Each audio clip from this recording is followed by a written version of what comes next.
Welcome to Let's Be Well Together podcast. We're your wellness check-in team. Join us each week or when you can. We enjoy exploring wellness concepts and reminding you to make time for wellness. Happy anniversary, happy anniversary, happy anniversary. Happy anniversary. 2 years. Yeah. Woohoo. This is our 104th episode, which means we've been putting it out for a week for 2 years straight. 2 years. And I know that we just had our 100th episode, obviously 4 weeks ago. So we didn't want to make a big deal about this, but I thought it was something that we should acknowledge at least. And talk about it. It's fun. Yeah. We're not going to do the same thing. We're not going to go back and say, the episodes we liked. But I thought it would be fun if we went back and talked about a little story about how it started and why it started. And then how it was going to look a lot different based on the first meeting notes. We had a first meeting, I think it was with me and Sheila and Sammy and Cameron. Yeah, and it was a live meeting. We were all together. Right. And I had printed out the first meeting notes, so I'm not going to go through them all. Okay, but cool. I looked at it and it did give me some ideas. But before we go there, we had a bit of a blowout argument one day. Right. I was like, no, I don't want to do the podcast. If I do the podcast, because of my kind of type A personality, it's going to take so much time. And, I can't just do something. I have to figure out the format. And then each time I have to do this and then do that. He really does. It's so time. And I don't know, I think it would be better to put my book out first. And then if there's interest in the book, then do the podcast. do the podcast. And we had this big argument and you won out. You convinced me that I should do the podcast. Why don't you go back and tell us some of the things you were thinking about during that argument? Right. Well, I was thinking about your book and you were thinking if you get your book out there first and then if there's interest, then you'll do the podcast. And I know with a book, you need to promote it. You need interest and a podcast would bring that. But also I felt like the podcast would be a continuation of the book. I felt like it was a conversation starter. And it would be a great introduction for the podcast, a continuation of your book. It's hard for me to go back in time and remember exactly, but I think that's kind of what went out the point was the book is the starting point of a discussion. It literally says it in the book that I'm telling you this idea that I came up with that I think is a really good one. Yeah. I pepper in life experiences and stories for fun and a few funny things. But ultimately, I have this theory that I think is a really great start, really good theory. But I'd love to hear from other people too.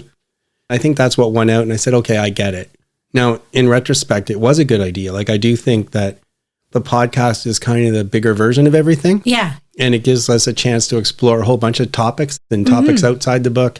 I'm glad you went out because I've learned so much over the last 2 years. When we're listening to the interviews, their life experiences have come to the same conclusions. Well, I'd say it's consistent. Yeah, there's a lot of consistencies. So one of the things when you come up with a theory that you want to see is you don't want to see inconsistencies. You don't want to see that it doesn't work. So far, I've never talked to anybody who this approach doesn't work with. Yeah. Nobody has said, no, it doesn't work for me. No. They may not use it, but it's not incompatible. No. Right? So, and then a few times I've heard from people stuff that are right in the wheelhouse. Exactly. And it's like, wow, we're both on the same page and we both came to it from a different direction. Totally different directions and different experiences. So it's really interesting to see that growth in 2 years. So I go back to these notes and it's pretty funny. Here are some of the things we talked about during this first meeting. Some of our key themes. We're talking about experiences. We're not teaching or giving advice. Right. I hope we've stuck to that. Yeah. I think sometimes when we go through articles where it says 10 ways to do this and 10 points to do that, it probably comes across as advice. Just so you know, the purpose in doing that is to give people ideas. Yeah. All I'm trying to do is get information out there and you pick and choose. Yeah. And I know that you're constantly telling me that. Don't give advice. Don't give advice. Don't give advice. No, but give information. I do think that's really important. Yeah. Optimistic inspirers, not complainers. So we try. Sometimes we complain, but generally I feel like we really try and be optimistic. Yeah. I think we've stuck pretty well to that. I think, again, choosing optimism is a really big part of my approach. Choose optimism. And the other thing we thought is, we're real people, flaws and setbacks. We have to overcome them. And we're going to, at times, talk about those experiences. It's not always good. I think it's great that we're real people, that we bring real problems. And I think it really comes through even more so with our guests. Yes. Because so many of them have been willing to talk about flaws and setbacks and moving forward. And often they've come all the way forward, but a lot of times they haven't, and they're still working on it. So that's been amazing. Mm-hmm. But the biggest thing when I went back to this was I had forgotten that we had a whole different show format in mind. Yeah. Extra pieces. Yeah. And so I'll give you the high level story was I had been listening to a podcast I love and I had some ideas. And then I thought, okay, here's some other things. The podcast I listened to was about an hour and a half long. Right. I just assumed that was the way to go. Mm-hmm. That is not the way to go. No, too long. What I did was initially I came up with a format that would be about that long in all these different parts. So here are the parts. What's on your mind? Got that. Interview, 30 minutes. No, it's 15 minutes. Mm-hmm. Then we were going to do something called listener input. We were going to ask listeners to send us something that they wanted us to talk about. Mm-hmm. Then starving artist. Got it. Good. Then move that body. Got it. Running pop-up. Got it. And here was kind of like the controversial one now in retrospect. There was going to be a second interview of somebody in the spiritual field. Mm-hmm. And my idea was you talk to religious leaders or people who know about religious stuff. Mm-hmm, which you have done. We have done. Regular interviews. But initially I wanted to do a really quick 5 minutes each show on what's this about? What's this holiday? What's that belief? Right. And I know that the more people I talk to, the more we're going to see that we all share so much in common. Right. There's different ways of expressing sentiments, like helping each other and being generous and all that stuff. Mm-hmm. But most religions and spiritual beliefs share a lot. Yes. But we cannot for the life of us connect with people. Yeah, it's really hard. And plus, it's really hard to just do it quick. A quick little tell us what this is about because there's so much to know behind the scenes.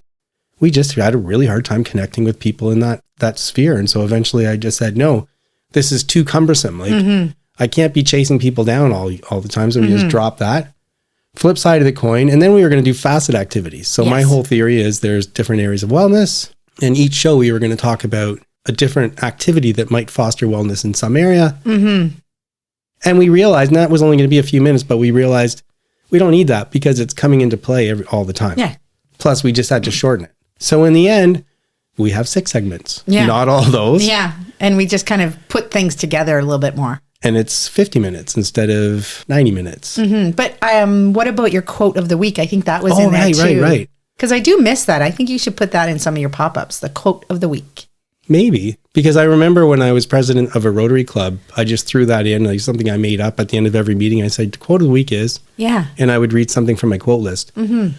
We do talk about quotes from my quote list. We haven't actually done that in a long time. No. We should go back and do that again on some What's on Your Minds or Flip Sides. Mm-hmm. Now that I remember it. So we were going to end every show with the little banter that we do. Here's what we're doing this week. Yeah, I love the quotes of the week. So you should totally do that. Well, let's figure out a way to get them back in. Okay. I just remember driving up to Collingwood and listening to the podcast that we haven't posted yet. I think there was at least 4. I think there was 8. 8. You had 8 in the books and we were listening to them, then adjusting them and changing the times and doing all that and then listening to it again. Like I felt like, especially the first one, that I heard the interview at least 10 times before it actually aired. And I just remember them being in... I call them in the can. Yeah, in the can. And it just was so exciting.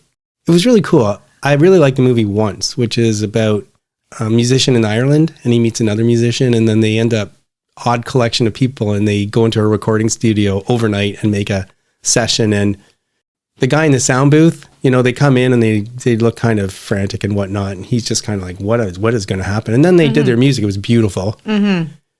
And he was really impressed. But what I remember is then he says, okay, now we have to test it out. How do you do that? He put it on a cassette tape. They all jumped in a car and they drove and listened to the music in the car. Oh, okay. And here we are. Yeah. So, we just make up a podcast. We put a bunch of episodes together. Happened to be a time when we had to drive to Collingwood a lot. And we're listening to a podcast, or we're listening to ourselves in the car as we drive. I'm like, this is real. Yeah. And I thought this is good too. So that was a lot of fun. I'm glad you remembered that. Yeah. And also you recorded the first few listeners, the very first day or whatever, the first listeners that we had. I think that's really cool. So we'll always remember the first. What you mean by that is I took a screenshot on Instagram who was following us on the day that we released our first episode. And I think there was 32 people. Yeah. And you're right. I will always remember those people for jumping on board early and supporting us. Yeah. Guests are giving their time, expanding our minds. Today's interview is in the category of physical wellness. And for regular listeners, you'll know that I love running, and I felt a calling to run marathons. And I'm happy to get a chance to speak to two people about their first marathon experience. Welcome, Natasha and Caitlin. Hello. Hi there. Natasha and Caitlin Carew are redheaded sisters who live 5 houses away from each other in the Beaches neighborhood in Toronto. And on April 10th this year, they started the Nike Run Club's Learn to Run program. And October 15th this year, they ran a full marathon, which is just very hard for me to grasp. Natasha is a mother of 2 children and 1 dog. She's a lawyer and a dormant animal rights activist. She loves music and being outside. Caitlin is a pediatrician in Toronto and in Iqaluit. When she's not working, she loves hiking and walking her dog on the beach. And I work with Natasha. She connected with me early this year and said, "Hey John, I started running." And I said, "Great." And then a short time later, she called to say, "Hey John, I signed up for a marathon." And I said, "What? Huh? What in the world would possess someone to sign up for a marathon within months of starting to run?" As I say in my book, I believe that marathons are not for everyone. The calling to run a marathon comes from within, and it's neither good nor bad to have that calling. So let's start there. What in the world made you want to run your first marathon? Well, as you mentioned, I had read your wonderful book, Accidentally Well, and I was inspired by your story. In addition to that, I had always wanted to run a marathon, but I think for me at first, and even when we signed up for the marathon, it was a box checking exercise, a bucket list item, and it was more about just checking that box than it was about the journey towards checking that box. And I think, as we'll uncover today, that very much changed in the process of our training. How about you, Caitlin? For me, I also kind of always had in the back of my mind that I wanted to run a marathon at some point in my life, but I had taken 0 steps towards actually accomplishing that as a goal. The furthest I had run was 10 kilometers, maybe a decade ago. And I signed up for that race hoping it would make me train and start running. And I didn't. And it was horrible. And I said to my husband, "If I ever say I'm going to run a marathon, remind me of this time and tell me not to do it." It's so surprising that you would just start running and automatically jump to that level. It sounds, Caitlin, in part, though, that you thought that by signing up, that would get you to do more work. Yeah, I think we both felt like we needed to sign up for a race that was of a distance that was long enough that it would not be feasible to just show up and run it without training. I already knew 10 kilometers was not far enough because I had already shown up and run a 10-kilometer race without training. So we started with a half marathon plan. But then within probably a couple of weeks of training, Tash came over and said, "I've been thinking about this a lot, and I think we should just run the marathon instead of the half marathon." Wow. So that is interesting because it does sound like that was in the back of your mind already. So there was this kind of calling that was there. Yeah, I think for me, I figured that we're going to train a lot for the half marathon anyway. We were both in reasonably healthy shape. We didn't have any injuries. Caitlin actually was coming off of like a pretty decent strength training regimen for the past year. So she was probably stronger than she'd ever been. So I just figured it made a lot of sense to go for the marathon. I figured why not just do the full distance. The app that we use to train is the Nike Run Club app. And all of our runs were coached mostly by a guy named Chris Bennett. And then often in conjunction with Andy Puttycombe from the Headspace app. He's the monk that founded Headspace. And the runs have, for the most part, kind of a mindfulness undertone. So they teach you to run in a way that's mindful and present and really like experiencing the feelings and sensations of running. And for me, that was completely unique as to how I'd ever run in the past. Like, again, for me, running used to just be an efficient means to an end, like the most efficient way to get exercise that I could think of. And it was never very enjoyable. It was just a means to an end. So this changed it. And I think when you run mindfully, it's a form of moving meditation. I'm going to get to race day, but just before then, Caitlin, I understand that you actually had an injury close up to race day. So what happened there and how did you deal with that? Yeah, so I had an overuse injury called IT band syndrome, which causes pain on the side of the knee. It started probably about 8 weeks before the marathon to my left knee. And so I took a couple of weeks off of running and switched to biking and deep water running. So I was going into Lake Ontario in a wetsuit with a flotation belt. Wow. And doing my runs in the water. I would run for like 90 minutes to 2 hours, like in place in the lake. With big waves washing over her, freezing. That's intense. Yeah, it was horrible. And so I did that, and then it got better. I was able to do a 26-kilometer run, which was the furthest run I ever did in prep before the marathon. Because after that run, I then got IT band syndrome on the right side and basically spent the rest of the time leading up to the marathon, like kind of battling with it, doing physio, trying to find different exercises that would help, foam rolling, taking anti-inflammatory medication. But I pretty much had to stop running for like the 3 weeks leading up to the marathon because I knew that it was exacerbating the injury. And I figured my best chance was to just try other cross training to keep up my fitness. And that the like return on running at that point versus the injury it was causing probably wasn't worth it. And so I went into the marathon. I had done like a 30-minute run a few days before the marathon, and I had a little bit of pain after 30 minutes. So I was pretty sure it was going to not go well. Let's go to the night before. I actually have a really hard time sleeping the night before the marathon. So I really try and get a really good night's sleep 2 nights before, which is better. Did you guys sleep okay that night? I slept great. Yeah. Okay. I think I slept pretty well. I'm actually kind of having a hard time remembering. I had a lot of nervous energy during the daytime the day before, and I had the house to myself, and I ended up just like sitting down and kind of writing a reflection on like the running experience in the past year for like a couple of hours. And I felt like that sort of like got out some of that nervous energy. And then I think I slept okay. So I had this experience where I became extremely irritable the day before the marathon from stress. And our friends had very kindly come from Boston to visit specifically to watch the marathon.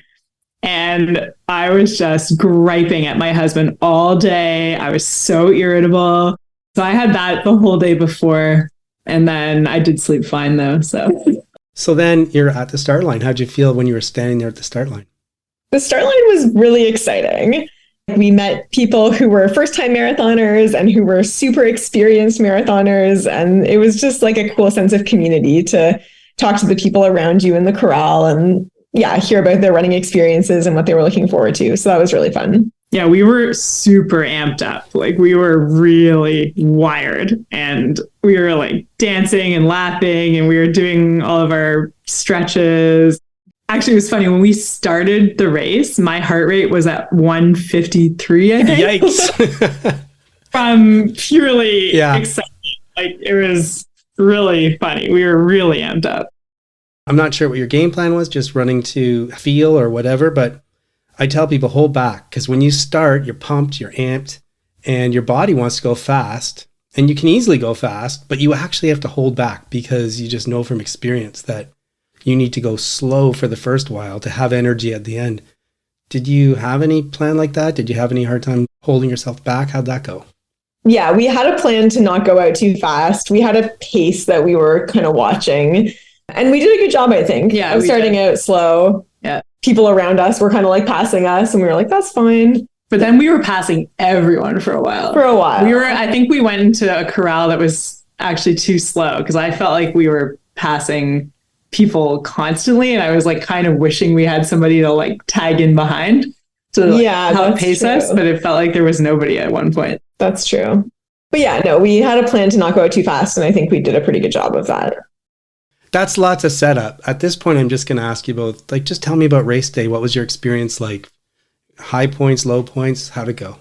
It was pretty crazy because Caitlin was extremely injured the entire race. And she is a kind of hilariously gritty person. And so at 10 kilometers, we stopped to go to the bathroom and I start running again and I realize she's not beside me. So I turn around and all I see is her limping, walking with like this excruciating look of pain on her face. So I go, oh my gosh, Caitlin, you can't keep running. And she goes, don't talk about the D. Don't ask me about the knee. Don't look at the knee. I'm going to run this marathon. I was like, okay. Well, just for context, some people don't know, a marathon is 42 kilometers. So this is a quarter into the race. And usually people say they start to struggle at 32 kilometers. So, so then what? She was in a terrible amount of pain for 30 kilometers. Ouch. Yeah, I would say from like about 5 kilometers in, I started to have a fair amount of pain. By 10 kilometers, it was like pretty excruciating. And it kind of would come in waves though. And I could really feed off the adrenaline of the crowd, which was a cool experience. So a friend of mine came out with her partner and I didn't know they were coming. So we just like saw them along the lakeshore and like gave them a big hug. And I got this like big boost for a few hundred meters. And then I was kind of trying to feed off of the crowd, or like if we were passing runners who were going back in the other direction, even trying to like cheer them on to like get little endorphin boosts as I went along, which did help. We kind of got to a point where Tash was going ahead and then would like pause and let me catch up. Mm-hmm. And then eventually I was like, just keep going for a bit. Yeah, don't wait for me. Just go, right? I was like dressing her out, waiting. I was waiting for her at all the water stops. And then she was like, just go. So then I ran to the beaches where we live and I waited with my kids in the beaches until she got there. That's amazing. And then we stuck together for like the last 9 kilometers. Yeah. So at around 26-ish kilometers, I was like running over this bridge in horrible pain. I stopped and walked and I kind of was like, all right, I have to decide right now if I'm going to stop or not. I can just like walk, run, limp home to where my house is in the beaches and just like stop there and bail out, or I can decide to keep going. And I walked, and as I walked a little bit, it started to feel a little bit better. And I felt like, okay, it's already been super painful for the last, 16 kilometers. Like I can probably just keep going. It's not, I don't know if it's going to get worse. Like I'll just run. I'll just keep putting one foot in front of the other. Then we met back up at the beaches and we had a good cheering squad on the beaches. And then we ran the last 10 kilometers together. That's really the rough part too, from kind of 26, 27 kilometers to kind of 37 kilometers, because it's still too far from the line to be like, I can do this. Once you get to like 37, you're like, okay, it's just a 5K. I can crawl from this point and I'll finish. But that point from like 27 to 37, if you're having a struggle there, I can imagine that would be really tough. You must have some pretty good staying power. You'd be a pretty stubborn person. Yeah, I think so. Yeah, I was pretty stubborn. I really felt like it was the first marathon. We trained for it. We were doing it together. I didn't know if I was ever going to do another marathon. I was like, just finish it so you can say you did the marathon, and like that'll be it. But I had a mantra that I was using while I ran, and I was watching the white lines on the road, and I was just like, just get to the next white line, just get to the next white line. And that was all I did for like 10 kilometers. But I didn't really have the like hitting the wall experience, because I really was just feeling the same amount of horrible for almost the whole marathon. So I definitely had the wall. Yeah. So I felt pretty good actually. Like by 34 kilometers when I was in the beaches waiting for Caitlin, I felt like quite good. I was like, oh yeah, this is weird. Like, am I going to finish this and feel good the whole time? But no, like 5 kilometers out, I suddenly hit the wall, and it was, the lead legs and so exhausted. And then I started going along with her mantra, and we were both saying, what were we saying? We were saying, I'm strong, I'm brave, I can do this. But you were saying, I get to do this. Oh, yeah. Nice. Yeah. So we were just like mumbling, I am strong, I am brave, I get to do this for 5 kilometers or so. And then it was really hilarious because we were on Wellington going west in Toronto. We knew the finish line was on Bay, and we were approaching Bay. And we kind of, I think, both thought we were going to turn right on Bay and it's like done. So right. And we both start like crying, like happy crying. And then we were like, oh no, we're not really that close. Like it's still about 800 meters, which by that point feels like a really long way. So it's uphill. So we were like, we instantly stop our happy crying and keep chugging along with our mantras for 600 meters. And then we went back to being in our joyful celebratory mood for the last 200 meters. So what did it feel like to cross the line? Oh, it felt great. I felt, yeah, so happy, like so excited. Yeah, it was pretty awesome. It was very cool. It was a very euphoric feeling. Yeah. And like a big kind of, like wave of emotions that you sort of been like holding at bay that feel like they just kind of like crash over you as you go across the finish line. I always have the experience where, you're struggling and you're going and you're still moving, but somehow you can keep moving your legs, you can keep jogging along. But as soon as I cross the line and then I stop for a second, maybe you get the medal or whatever and you try and walk, at that point your legs are like, you're done. You're not walking anymore, right? And so then everyone's like stumbling along, even though you just ran 42 kilometers. You can't even walk like 10 meters. Yeah, we were fully limping for sure. The next day, I could barely walk. I couldn't go down the stairs without holding both the railings. Like we were, pretty sore. I don't know if you've had time to fully digest yet, but looking back, like, what do you think? Has it changed you in any ways? Has it changed your outlook? What do you feel? I think for me, it was, well, like Tash was saying, it kind of started as the idea was accomplishing the goal of the marathon. But definitely as we went through the training, it became clear that like the experience of running a marathon is a lot more about the journey to get there than it is about the actual marathon itself. And I just felt like it had been a really long time since I had set a goal that was an exclusively personal goal, kind of just for me and also not related to work or my career. And it was a really like awesome experience to work towards something that was only for me and just like a totally recreational thing and then accomplish like a big goal that I had set. Yeah, that's such a good point. Like, I think what I realized about halfway through the training, like I was feeling completely exhilarated by the training. I was being so boring for anyone who didn't care about running because it's the only thing I wanted to talk about. I would get, giddy with excitement when I had like my long runs in the morning on Saturdays. And I was just really enjoying it. And I kind of realized the same thing. Like I used to be an athlete all through school and I hadn't really engaged in any athletic pursuit in like a decade or more because I'd been focusing on my career and then on starting a family. So it was sort of the first thing I'd done, both for myself as a personal goal, but also as like going back to being an athlete, which is something that used to be a huge part of my life until I was, all the way through school until I was 25 or whatever. And I remember after doing my 30K training run, I was like it was really hard. Like it was really, really hard. I finished it really late at night and I'd run across the entire city. I was in Mississauga. I was texting my parents, like that was the hardest athletic thing I'd ever done in my life. Like I'd never done something that hard before. And that was pretty cool. I felt really good about that. We are at the end and we ask every guest the same question. So why don't I ask Tash first and Caitlin second? Sure. We're a podcast that explores different areas of wellness. And we know that it's impossible to get them all going at any given time. And one is usually languishing, one or more. And so we do essentially a mini wellness check-in. Are you currently neglecting an area of wellness in your life? And if so, can you think of even one thing you could do to foster wellness in that area? Okay, so this is pretty funny. I fully subscribe to your buckets philosophy from your book, and it really rings true for me. And I think personally, I find it hard to actually keep more than 2 going really at any time.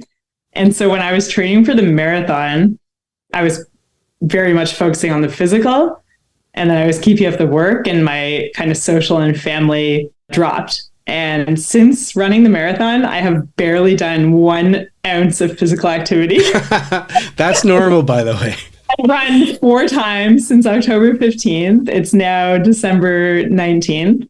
And I've completely fallen off the physical wagon and been very focused on my family again. So now I'm feeling actually like I'm neglecting the physical bucket. And I was just talking to Caitlin about trying to sign up for a trail race in May so I can have a goal. Because I think I'm a very goal-oriented person, and without a goal and a deadline, it's unlikely that I'll keep up much of a training regimen. So yeah. I do that too. I tend to sign up for at least a half marathon. I kind of like half marathons better than marathons right now. Mm-hmm.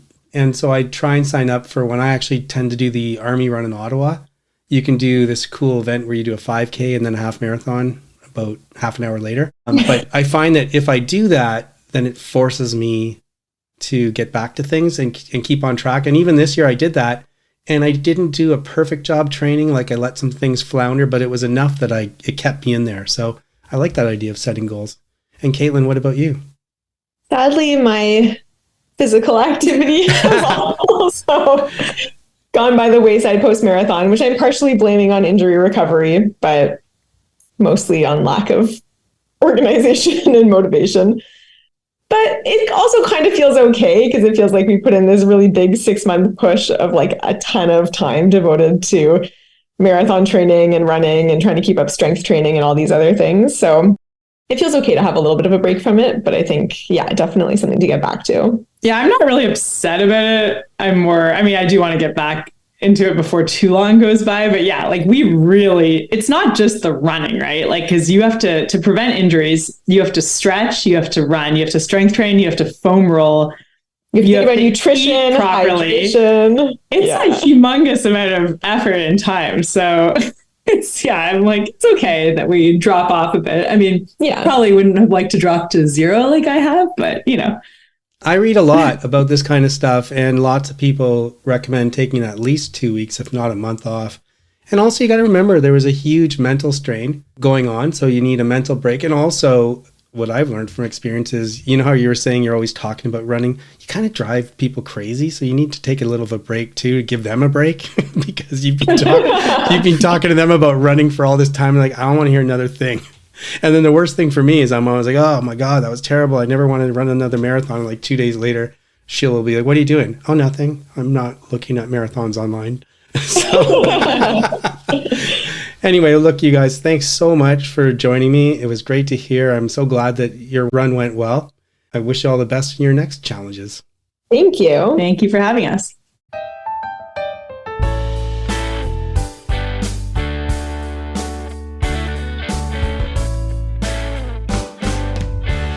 I'm Cameron, and welcome to another installment of the Adventures of the Starving Artist. Being an independent musician means you wear many different hats, and I know I've told you about several of these hats before. One of the ones I had to throw on this week was the website design hat, and this is not something I'm very good at. It, along with my paperwork hat, are two of the hats that I really don't like to have to put on, but sometimes you just gotta do it. So I was wrestling a lot this week with some of the tech difficulties that goes into managing and hosting websites and making domains point to the right place and all kinds of technical jargon, and I learned a ton. And that's cool. But gosh, I'm glad it's over with. Basically, I was trying to get my own website back up and running from an old version that I had that, aside from being outdated, the style and the template just didn't look very good, and they didn't really fit my style anymore and all kinds of stuff. So it needed some overhaul. And I was having some trouble with it, and I finally got it working. But the other thing that was on my agenda, aside from just getting the website going, was compiling a list, almost like a CV, but a list of credits of things that I've worked on studio side. So I have a few playlists on Spotify that, I've got one labeled Happy to Have Played a Part. And that one is just releases that I either helped record or played an instrument on or offered in-session vocal coaching. It's a pretty huge mix of stuff. Lots of different genres, all different kinds of instrumentation that I got to do, and it's kind of neat. But it doesn't cover everything, and it doesn't cover all of the places that music is stored or hosted. The Spotify catalog, while robust, is not exhaustive. I stumbled across this app, actually, that one of my friends from school posted about, and it's called Muso AI, MUSO.ai. And essentially, its job is to do what I was trying to do, which is pull all the credits into one spot. And it's super helpful. It saved me probably several hours. It found most of my credits without me doing anything. And for some of the obscure ones, it took, maybe 10, 15 minutes of entering them. And now it's all finished. Super cool platform, because now I can have that link on the website that I wrestled with all day. So people can see what I've done and have direct links to hear it, which is great. The other cool thing is, even if you're not a musician, it's a sweet app because you can check it out, but you jump in and, look up one of your favorite artists or songwriters or producers or whatever and see what they've had a hand in. So I checked it out. I I popped in and I looked up Dallas Green, who, if you're not sure, he's the frontman of City and Color, and obviously was in Alexis on Fire as well, and has had a huge body of work over the years, and was an inspiration to me right as I was starting to learn the guitar. And I love his music, I really do. So I was like, oh, I'll see how this platform is, I'll check it out.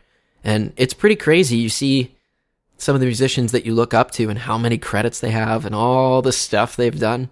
And then you go look at your own list and you're at, like 25 credits instead of several thousand or whatever. It's like, yeah, we all start somewhere. But yeah, you should check it out if you get a chance. Muso.ai, MUSO.ai. Scope it out, look up some of your favorite artists or performers or producers or everything and see what they've done. Heck, if you're bored, you can look for my name on there and you can check out some of the stuff I've done. That's all from me for today. A cool new app, wrestling with websites and domain names, and all the jargon and tech that goes into that. Getting it operational and making it work. Thanks for tuning in. I'm Cameron. This is The Starving Artist. Until next time.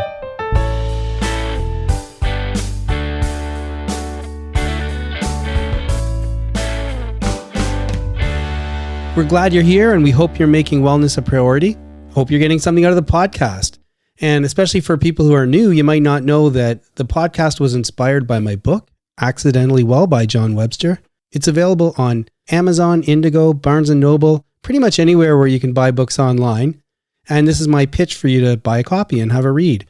I think it'll enhance the experience of the podcast, and it will also help us defray some costs because it's really expensive putting out a podcast. So grab a copy if you can, and in the meantime, enjoy the rest of the show.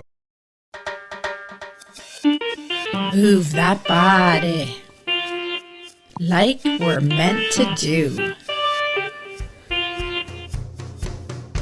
Hi, Elise. Hey, Sheila. I came up with this article. It was just a short little article talking about in the winter, we seem to feel a little cooped up inside. So things to do either at the office or at home just to get a little bit more active during your regular day. That's amazing. I know I am not a big winter sports person. So every winter I think, what am I going to do to help stay active? I know. So I think this is a great list. I need it. I'm going to start with a joke. Okay. Do you know that it takes 14 muscles to open a bottle of wine? Oh, isn't that physical? I like to always work on my physical. Anyways, so just a few things that you can do just while you're working, either standing or cooking or whatever. So one is take the stairs. So I'm assuming that this is more in an office or when you're in a building, because when you're in a house, we have to take the stairs all the time. Take the stairs. Number 2, dance. Just love dance. It. Yeah. I love sometimes just moving my body to music is fun. Park far away. So don't park so close to the grocery store, park in the parking lot, but farther. So when you're going to get the groceries, you have to walk a little bit while you're carrying those groceries. Stretch. And you can do stretching anytime, right? You can stretch out your calves while you're folding laundry. You can stretch out your legs. So stretch. Balance on your toes. You can do that while you're cooking or while you're on the phone or even on the computer, standing up, balancing on your toes. Believe it or not, I used to do that on the bus when I used to go to school because we had to stand up because the bus was packed, and I'd try and balance on my toes while the bus was moving just to give it a little more challenge. Oh, so, I believe it. Yeah. I think I tried it on the subway and it doesn't work so well. I know. Yeah. The subway's hard because it stops so hard. Yeah, it does. But thinking about cooking or thinking about when you're maybe at a standing office or in a standing position, that's a great way to get a little extra exercise. Yeah, because it really takes a lot of core muscles to be able to balance. So with that in mind, standing on one leg, same thing while you're cooking, while you're even on a phone call or in the office, working on your computer, you can just stand on one leg. And if you're holding it in different positions, holding it with your knee in front, maybe holding it with your leg behind or to the side, then you're using different muscles as well. Do more chores. If you're feeling like you're a little bored, you don't have anything to do something that you haven't done in a while, like dust or... I know I've been doing a lot of reorganization. And that's a good physical one because there's often some lifting, there's lots of cleaning and scrubbing and bending and stretching. Vacuuming in places that you haven't vacuumed, under the bed or the ceilings, or doing all that kind of stuff because it's also stretching too. Laundry squats. Oh, nice. Yeah, every time you fold something, do a squat and then fold a shirt. Put it away, do a squat. Just add those little movements into your regular day and it can just help keep you active. Walk when you're on a phone call. Oh, yeah. Great idea. Yeah. Because we all have cell phones now. We don't have cords anymore. You can walk. You can literally plan it so that, hey, call me at 2 and you can get dressed, get bundled up for that cold walk and go outside and have your meeting and walk at the same time. If you have kids, play outside with your kids. Don't just send them out in the backyard. Go outside with them. Do a snowball fight or, make a snowman or, You probably have that a lot when you're... Yes, I know. I do outdoor recess duty and I find it's very physically demanding to walk in the snow. Yes. So my particular duty once a week, I'm on the field, which doesn't get any snow maintenance. So I'm trudging through the snow and I find it very physically demanding. Imagine the little ones, right? Because they're so much smaller. So they've got to lift their legs that much higher. And they just love it. They love it. And then they want to show you everything. And they're like, come, and they run through and you're trying to catch up. And you can't. Yeah. So that is physical to try and keep up with those kids. So a few more exercises that you could do just during your day is to do a few lunges. You can do push-ups. You can do push-ups on the floor, but you can also do push-ups on the wall. Right? Yeah. While you've got a timer on, you can do timer for 30 seconds, do some push-ups. So there you go. Just a few things that you guys can do in the office or at home when you feel like you're just a little cooped up. Yeah. And I love that all of these are no equipment required. So a great reminder of how many exercises actually exist that don't require any special equipment or special spaces. Just got to move that body. There's a thought. Popped up while running. Hard work. Hard work. That's what I was thinking of on my run as I'm coming up to the 2nd year anniversary of the show, which we're celebrating on this episode. And I thought, when I had been thinking about wellness and maybe an approach to wellness and finding something that works, for sure, part of me wished that there was some magic solution. So obviously, would it be nice if I could get hit by a lightning bolt and like, aha, I know what to do now. Now that I have some piece of knowledge, everything's great. Everything's going to be chill and I'll be at a good space. And of course, I've developed a theory which has a few steps, but after you know those steps, it's a lot of hard work. So you start by identifying categories of wellness that are important to you. And then secondly, you figure out activities that nourish or foster wellness in each category. Then, of course, you have to make time for those activities. It'll help develop resilience. It'll help make you stronger in those categories. And then at some point you do wellness check-ins and see how you're doing and maybe bring some back in, change the balance and all that stuff. A lot of hard work though. And I think of the podcast too. We have a lot of times we're talking on What's on Your Mind or other segments about, hey, have you heard of any activities that foster wellness? And it got 8 categories, right? So what fosters mental or artistic, environmental, spiritual, physical, intellectual, economic, social. We're talking to people about budgets. We're talking to other people about how to exercise. And when we find articles, we say, hey, I read this article. Here's maybe 10 things to consider. It's a lot, right? And it starts maybe to feel like hard work. Maybe it feels a bit preachy. I hope not, because we're trying not to be preachy. But there you go. So I'm thinking with all that stuff, I wonder what people think. I don't know, but I can tell you what I think. I'm okay with the hard work. If I look back on my own experience, the things that I really cherish and savor, many of them were a result of hard work and sometimes failure that was turned around that became something good. But a lot of the most rewarding aspects of my life came from hard work. And so why would I think that wellness would be any different? My solution isn't a magic solution. There's lots of hard work, but it's a path forward. And it's a practical solution. And it's working for me. And like I say in my book, I would rather face years of hard work with a reasonable prospect of a good outcome then sit back and hope that fulfillment will somehow fall into my lap. I know that is not going to happen. And if the hard work pays off, then hopefully at some point, variations of muscle memory are going to kick in, and I might start doing the activities that bring fulfillment without reminders, without check-ins. And that's the journey I'm on. So shoot, part of me wishes there wasn't so much hard work. Part of me wishes we didn't have to talk about so much content at times on the podcast. But then when I really think about it, I'm like, it's okay, because this can work and it's worth the effort. It's me. Am I? Yeah. Just let me say, flip side of the coin. We are recording this on January 20th, so it's going to come out very soon. And Nora Futon just passed away, and as we had said last week, she had done 3 interviews with us, episodes, I think it's 89 and 90 and 94. She was facing a cancer diagnosis. And anyway, so she talked to us about her feelings as she got toward the end of her life. And Sheila, you were really struck by something that she said. She was talking about how she was starting to feel weaker and weaker. And as a United Church minister, she felt like she had to step back because she didn't have the energy. Mm-hmm. And that was a real kind of shock to her, because she thought to herself, among other things, if I'm not that, what am I? Mm-hmm. Almost like I'm nothing. Mm-hmm.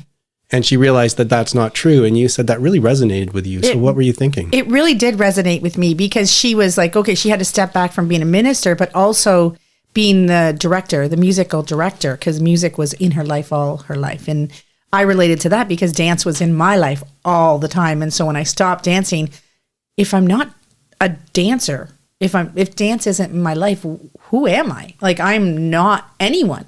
Dance has been my life, my whole life. And I was like, yeah, like that's very true. And it really resonated with me. And then I started changing the way I think, because even though I sold my studio, I still taught dance, and I was still, but less and less. Dance is becoming less and less in my life. And then I realized I am not dance. I am me, and I am not what I do, basically, is what I have to think, because I do so many things too. Sometimes I feel like I'm in this category, and then I'm in that category, and I'm like, no, I'm not what I'm due. I am me. That's how I have to represent myself. Because I often find that people also, so what do you do? And they kind of relate you to what you do. And I'm like, that has nothing to do with who I am. So I am me. I am not all the things that I do. I don't represent what I do. I am who I am. I've been thinking about this for a long time, because I think that's kind of part of the whole philosophical approach. Right. I've been asking it for kind of decades. Am I what I do? Am I the sum of the things that I have already done? Yes. Am I what I hope to achieve? Right. There's a whole bunch of ways that you can approach this, and we can't do it in 5 minutes. I think it's great that you're thinking about that, but definitely I've never thought of myself as I am what I'm doing, for example, as a job. Mm-hmm. Somebody might say, oh, well, you're not going to be a good lawyer if you don't think of yourself as a lawyer. Mm-hmm. Honestly, I think of myself more as a philosopher. Mm-hmm. I've always loved philosophy. I love to read. I love to think.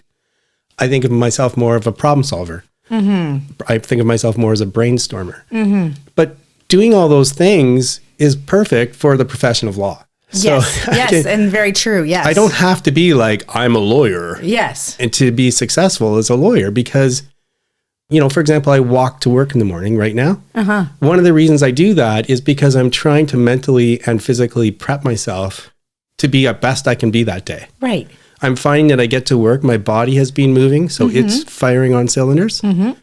And I usually listen to a book, so my mind is now ready to concentrate on the problems I have that day. Mm-hmm. And similarly at lunch, I like to take a break at lunch, not eat at my desk, because I want to walk away, clear the slate again, and come back. And I find personally that I solve problems better that way. Yeah, I think it's proven that if you give your brain a little break, and especially a physical break, that it does come back stronger, and it kind of percolates ideas. So yeah, that may be. I don't do it because of science. I do it because it's just the way my mind works. Now, having said that, I do think, however, I also think that this ties into another expression that talk is cheap. And here's how it ties in. I hear people say what they want to do in situations, what you should do, what I should do in situations. Right. And then I see what they do in situations. Yes. And I hate to say it, but I do think, at least for myself, I do believe that I am what is shown in the choices that I make. Right. No, I agree with that. So in some senses, I am what I do because, like I say, talk is cheap and you show yourself in these tough situations. Very and sometimes true. That's sobering. Yes, I do agree with that your personality should come through in the occupation that you do. Like, just because you're a lawyer doesn't mean you have to be the lowest scum on earth. What?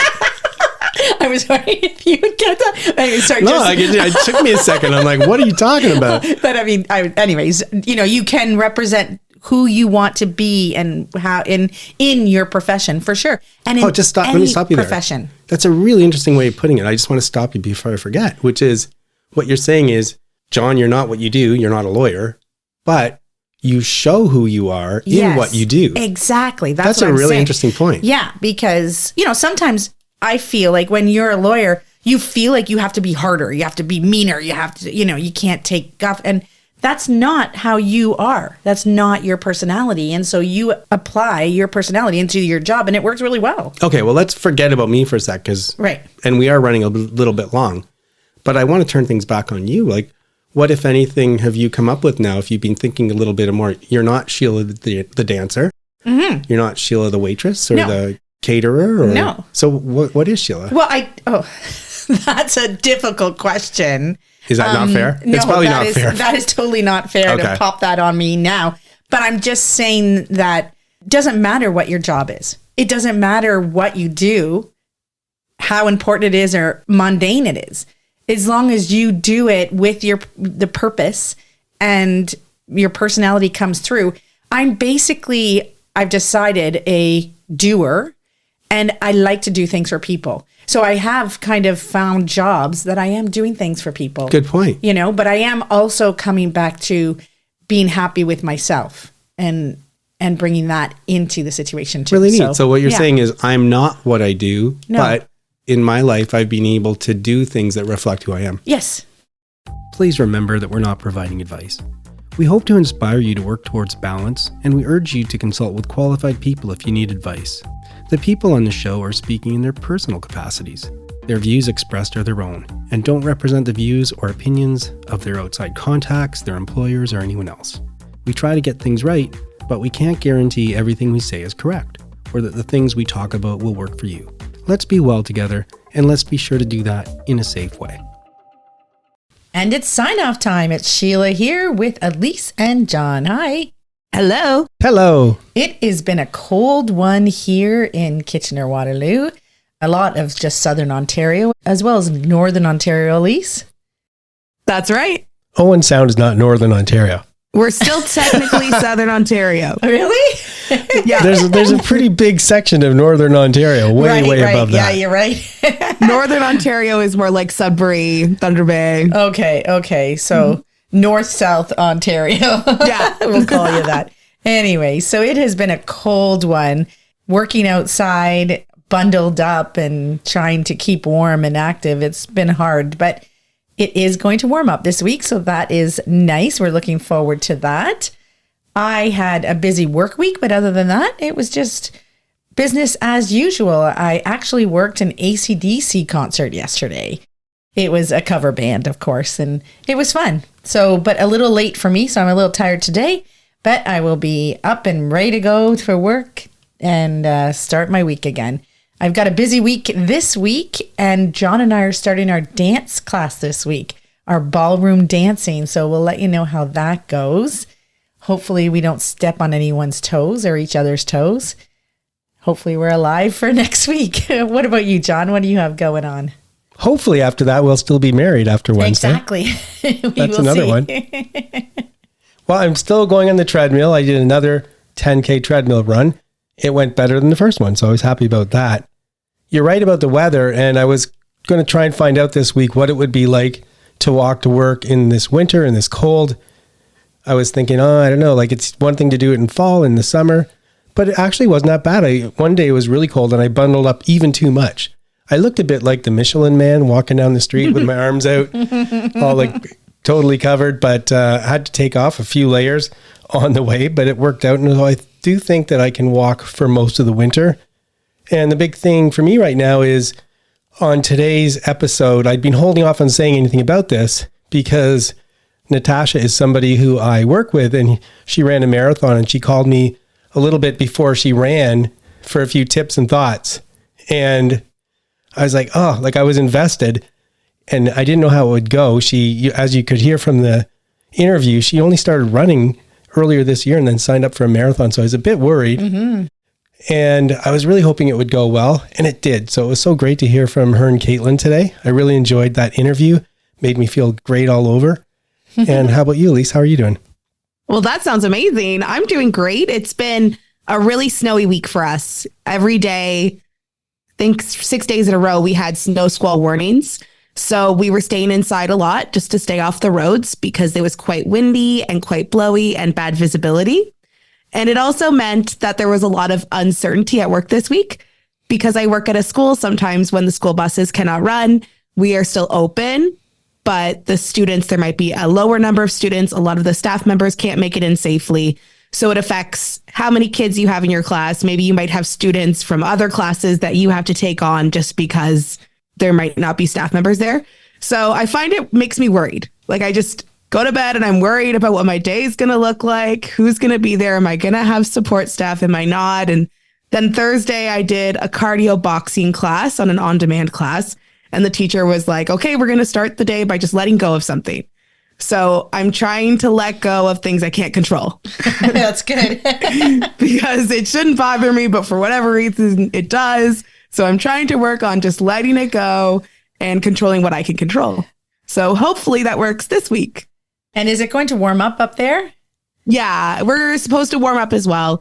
I think some of the snow will be gone actually by the end of the week, but we will see.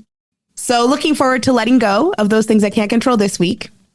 And we hope that you're able to join us again next week. That is it for today's show. Please try and make wellness a priority. You deserve it. If you feel the need to talk to someone or ask for help, please do that. Accept yourself for the person you are. So long. Adieu. Auf Wiedersehen. Goodbye.